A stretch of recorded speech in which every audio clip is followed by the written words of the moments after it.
Donald Trump కు court మరో shock ఇచ్చింది. ఇష్టారాజ్యంగా అక్రమ వలసదారులను తరలించడాన్ని న్యాయస్థానం తప్పుబట్టింది. ట్రంప్ కార్యవర్గ నిర్ణయాన్ని తాత్కాలికంగా సస్పెండ్ చేసింది. అమెరికా అధ్యక్షుడు డొనాల్డ్ ట్రంప్ కు కోర్టుల్లో వరుస షాకులు తగులుతున్నాయి.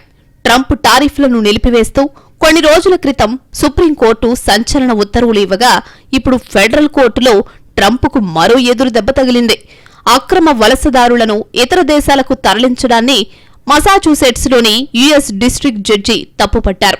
ట్రంప్ కార్యవర్గం నిర్ణయాన్ని తాత్కాలికంగా సస్పెండ్ చేస్తూ తీర్పు ఇచ్చారు. రెండోసారి అధికారంలోకి వచ్చిన తరువాత వలసదారులకు వ్యతిరేకంగా అనేక నిర్ణయాలు తీసుకున్నారు డొనాల్డ్ ట్రంప్. యుఎస్ నుంచి గ్వాటమాలా, దక్షిణ సుడాన్, కోస్టారికా వంటి ఇతర దేశాలకు మైగ్రెంట్స్ ను తరలించారు. దీనిపై ప్రపంచవ్యాప్తంగా నిరసన వ్యక్తమైంది.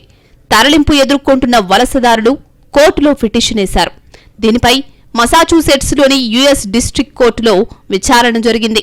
అక్రమ వలసదారులపై ట్రంప్ ప్రభుత్వం తీసుకున్న చర్యలను కోర్టు తప్పుపట్టింది.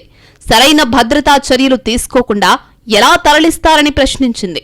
అక్రమ వలసదారులకు కనీసం ముందస్తు నోటీసులు, తగిన సమయం ఎందుకు ఇవ్వలేదని సీరియస్ అయింది.